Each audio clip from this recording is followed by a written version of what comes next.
Assalamu alaikum. My name is Mahlaqa Afreen and I am delivering a lecture on a topic related to textile chemistry, which is taught into our student of BS semester 7, and the topic is regenerated fiber viscose rayon. First we will study the preparation of or the manufacturing process of viscose rayon. The first step in the manufacturing process of viscose rayon is the preparation of wood pulp. This is actually the raw material which is obtained by the trees, by the timber or of trees. These timbers are purified and the impurities are removed from these timbers. After purifying, they are converted into small chips. These sheets are converted into small chips.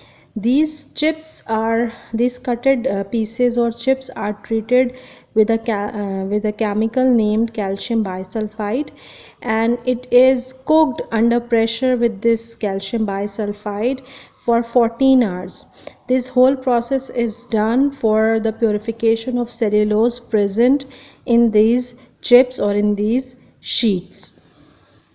Now this purified chips or solution is this purified solution inside these chips are sucked through the holes, which are about 0.2 millimeter wide. So this after purification, the solution of cellulose is sucked from these chips and the raw material is obtained. Next process after purification of or preparation of wood pulp comes is steeping. Steeping is basically the formation of soda cellulose. The cellulose obtained from the timber or the solution of cellulose is converted into soda cellulose, and in this process this cellulose is treated with 18% NaOH, sodium hydroxide, and it is soaked in sodium hydroxide for 1 to 4 hours. Then it is converted and the reaction takes place, and this cellulose is converted into soda cellulose. In this reaction we can see the cellulose, when it is treated with NaOH, it becomes soda cellulose and a byproduct water is formed. Next is the process of shredding. The above soda cellulose chips are broken into very small crumbs on a shredding machine. These machines contain blades from both sides, and by the help of these blades, the soda cellulose is broken into very small pieces, just like powder form or granular form. Next is the process of aging.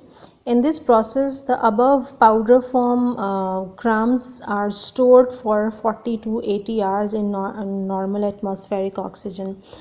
In this process, the atmospheric oxygen reacts with this cellulose and it shortens the chain length. The polymer chain or the degree of polymerization falls down. Before the aging process, the degree of polymerization is about 1000 to 800, and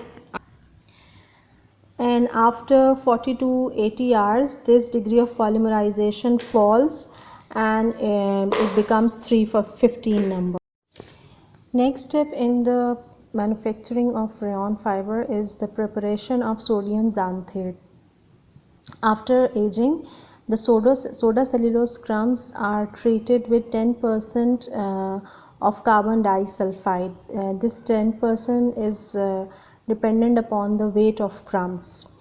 So 10% according to the weight of crumbs, carbon disulfide is added, and it is rotated in an airtight drums for 3 hours with the presence of carbon disulfide, and they are converted into sodium cellulose xanthate. Here we can see that this soda cellulose is reacted with carbon disulfide and it is converted into sodium cellulose xanthate. So after this xanthation process, a deep orange viscous solution is produced, and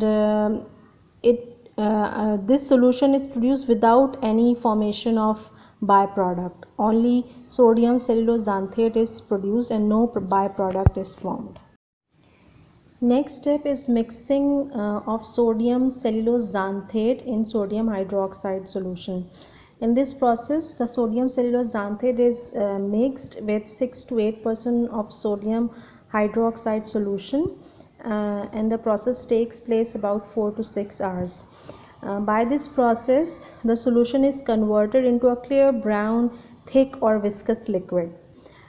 This solution is mixed into blender, and then filtration is done. The solution produced by this process is very lustrous, very shiny. It has a very high shine or high luster.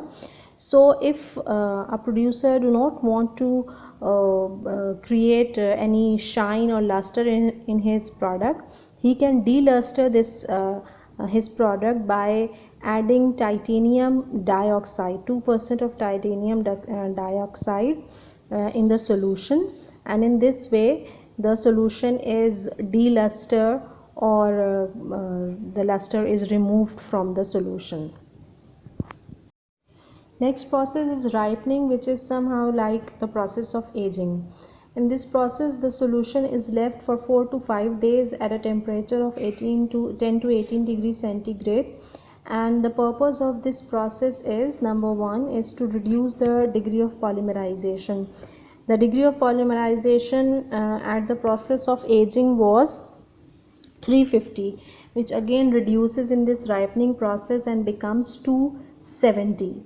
And another objective of this method is to maintain the viscosity, the mobility, the viscosity of the solution. It is very important that the solution should be mobile and easily to eject from the spinneret.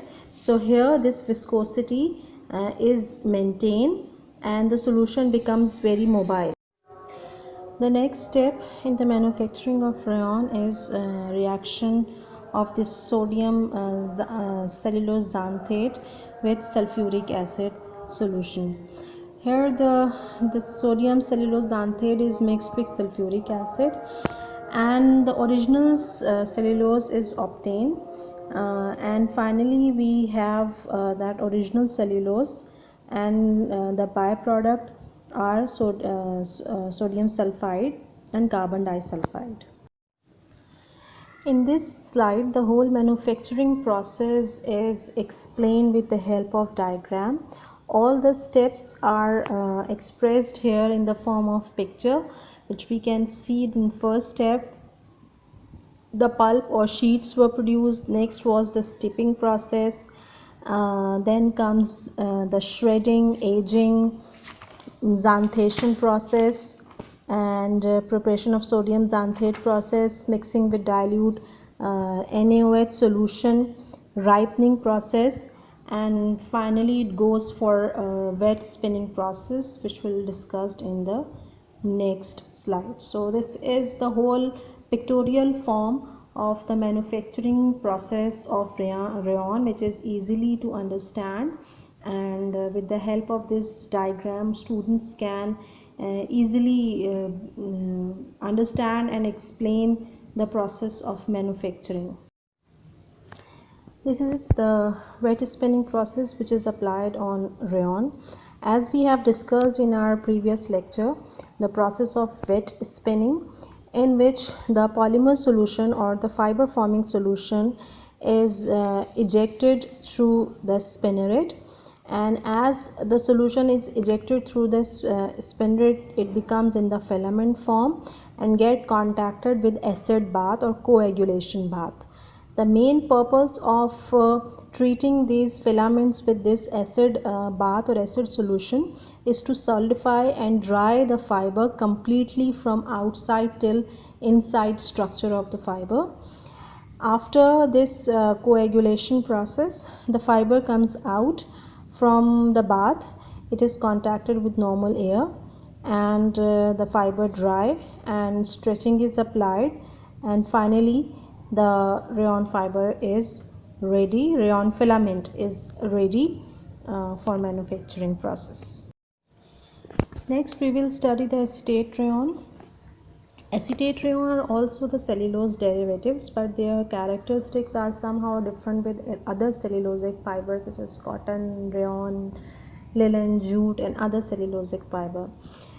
For manufacturing acetate rayon, the cellulose is treated with acetic acid under certain conditions, and the free hydroxyl group present in cellulose are replaced by acetyl group, and the whole process is called acetylation. This is the structure of triacetate, which is formed by the process of acetylation. Above is the general formula of cellulose, and here we can see the 3 free hydroxyl group of cellulose in the structure are replaced by 3 acetyl groups CH3COO. So in this process of acetylation, triacetate is formed. This is the reaction of or manufacturing process of diacetate. In this reaction, diacetate is formed. Here we can see the triacetate, which was produced due to the process of acetylation, is treated with sulfuric acid to make diacetate, and this process is called partial deacetylation, in which one acetate group is replaced again by hydroxyl group. So here we can see in the structure that only one OH group is replaced one acetyl group is replaced by OH group, and this process is called partial deacetylation, and in that case diacetates are formed. This is the comparative physical properties of viscous rayon, dye and triacetate. Here we can see the degree of polymerization in case of viscous rayon is high, that is 250 and 400 to 400. In case of triacetate it is 225, and diacetate it has the least degree of polymerization, that is 130 to 175. Then the density of viscous is again high, that is 1.5, and dye and triacetate have similar 1.32 grams per cubic centimeter. Length of all man-made fibers are desirable. We can produce as long as we want a fiber we want to produce. Diameter for apparel wear, the desirable diameter is 15 mm. Luster is also desirable. The tensile strength is measured in wet and dry state, and we can see that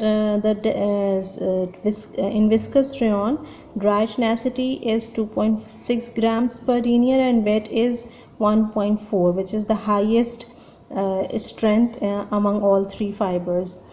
Then dye and tri both have similar tensile strength. Then comes the elongation. The elongation of viscous rayon is 15% in dry state and 25% in wet state, whereas the dye and triacetate has similar 25 to 35% in case dry elongation and 35 to 45 in case of wet elongation in diacetate, whereas 30 to 40% wet elongation in case of triacetate. Then come the elastic recovery. Diacetate has the highest elastic recovery, that is 94%. Then triacetate, and least is recovery have viscous rayon. The resiliency or crease recovery of diacetate is not good, but better than viscous rayon. Viscous has the least or low resiliency, and triacetate can be resistant toward creases if it is heat set. Moisture regain of viscous rayon is highest, 11 to 6%, then diacetate 6.2%, and last triacetate 3.2%. Static charge in viscous rayon it is not produced. However, in di and triacetate, static charge do develop. Now these are the comparative chemical properties of viscous rayon dye and triacetate, and here we can see that viscous rayon have somehow similar characteristics with cotton in case of acid and alkali. Solvent and sunlight, it has good resistance. While diacetate and in case of diacetate and triacetate, diacetate is very sensitive with acid, but in case of alkalis, concentrated alkalis are harmful for both diacetate and triacetate. They are also damaged by solvents, di and triacetate, and they also lose their strength when they are exposed to sunlight. However, in case of triacetate, it is slightly more resistant than diacetate with sunlight.